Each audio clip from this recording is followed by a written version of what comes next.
Assalamualaikum warahmatullahi wabarakatuh.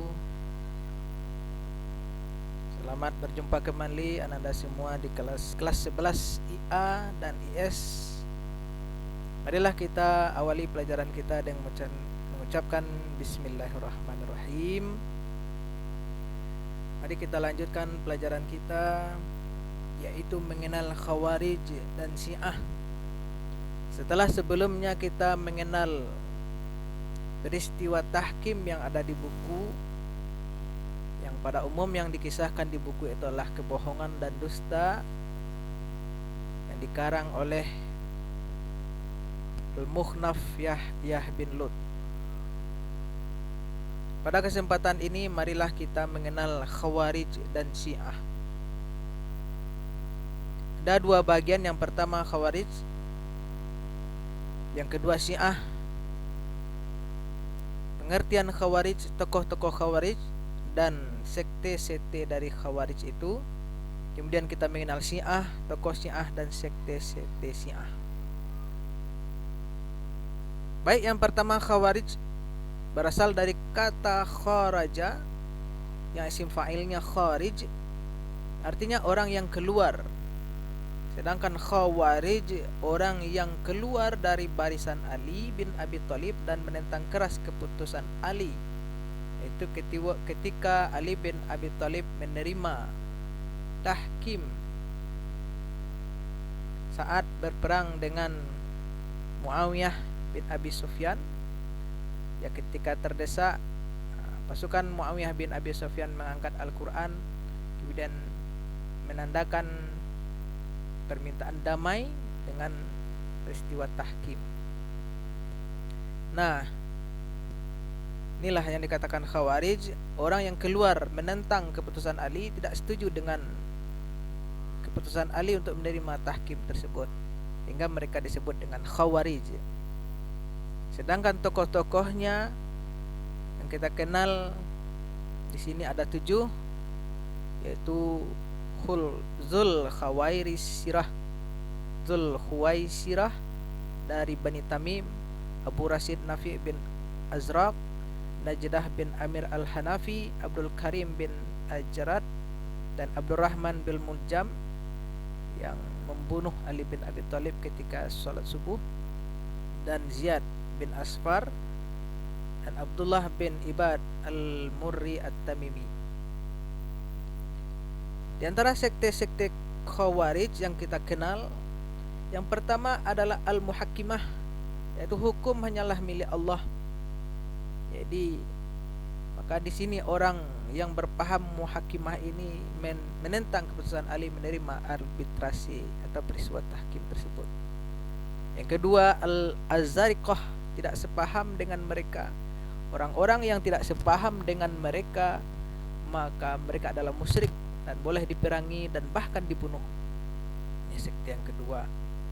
Yang ketiga, An-Najdah, orang yang tidak sepaham dengan mereka adalah kafir dan masuk dalam neraka dan kekal di dalam neraka. Yang keempat adalah Al-Ajaridiyah. Ya, paham ini tidak boleh merampas harta dalam peperangan kecuali harta orang yang mati terbunuh, dan tidak dianggap musyrik anak-anak yang masih kecil. Bagi mereka Al-Quran sebagai kitab suci tidak layak memuat cerita-cerita percintaan seperti yang terkandung di dalam surat Yusuf. Oleh karena itu, menurut orang Khawarij, surat Yusuf bukan bagian dari Al-Quran. Dan yang kelima, As-Surfiyah. Kufur terbagi dua. Yang pertama, kufur nikmat. Orang yang kufur nikmat tidak keluar dari Islam. Yang kedua adalah kufur atau kafir billah, kafir kepada Allah, keluar dari Islam. Kemudian pelaku dosa besar menurut Khawarij, orang Islam yang tak sepaham dengan mereka dianggap kafir. Orang seperti ini menurut mereka akan masuk neraka dan kekal di dalamnya. Pengikut An-Najdah sendiri tidak akan kekal dalam neraka walaupun mereka melakukan dosa besar. Bagi mereka dosa kecil dapat meningkat menjadi dosa besar apabila dilakukan secara terus-menerus. Baik, yang kedua Syiah. Syiah adalah ketika terjadi peristiwa arbitrase, orang yang keluar dari barisan Ali dinamakan Khawarij, dan orang yang setia kepada Ali maka ia menjadi orang-orang Syiah. Orang yang sangat fanatik kepada Ali, dan bahkan ya, mereka percaya bahwa keimaman itu tidak terlepas dari keturunan Ali bin Abi Thalib.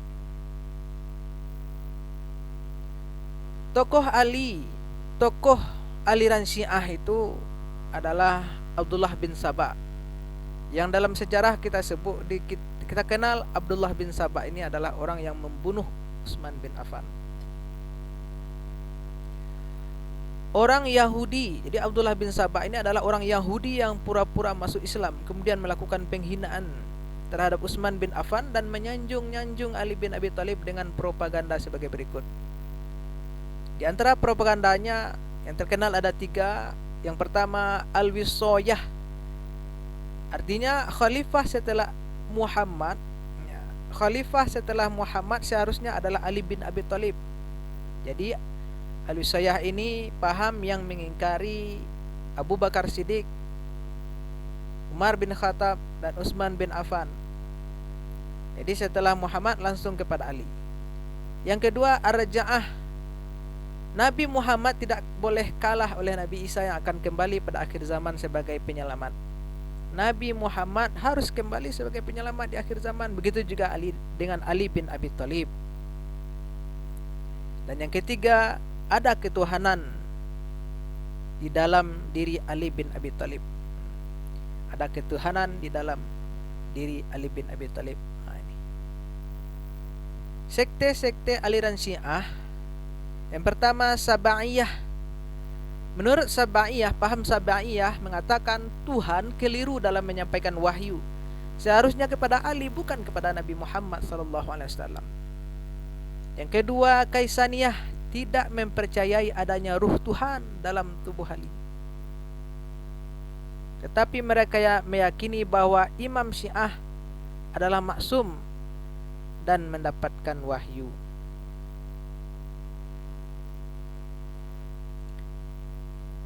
Yang ketiga, Imamiyah. Imamiyah ini diyakini ada imam 12. Itu yang tertera Ali bin Abi Thalib, Hasan bin Ali, Husain bin Ali, Ali bin Husain, kemudian Muhammad bin Ali, Ja'far bin Muhammad, Muhammad bin Ja'far, Ali bin Musa, Musa bin Ali, Ali bin Muhammad, Hasan bin Ali, dan Muhammad bin Hasan. Yang keempat adalah Syiah Ismailiyah, yaitu 7 imam. Dan yang kelima ada Syiah Zaidiyah, pelaku dosa besar. Apabila mati sebelum bertaubat, maka akan masuk neraka selama-lamanya. Dan yang keenam adalah Syiah Karamitah. Inilah yang termasuk parah juga. Orang yang berpaham Syiah Karamitah ini menafsirkan Al-Quran sesuka hatinya. Malaikat-malaikat adalah mubalik mereka, setan-setan adalah musuh mereka, sembahyang adalah mengikuti mereka sesuka hatinya. Haji adalah ziarah ke makam imam. Orang yang sudah mengetahui sedalam-dalamnya Allah tidak perlu lagi sembahyang dan puasa. Sehingga berkembang sekarang orang yang sudah mengenal Allah tidak perlu lagi sholat. Yang penting zikir, sholat tidak perlu. Ini termasuk Syiah Karamitah. Demikianlah ananda sekalian, semoga bisa dipahami. Silakan disimak berulang-ulang. Terima kasih. Assalamualaikum warahmatullahi wabarakatuh.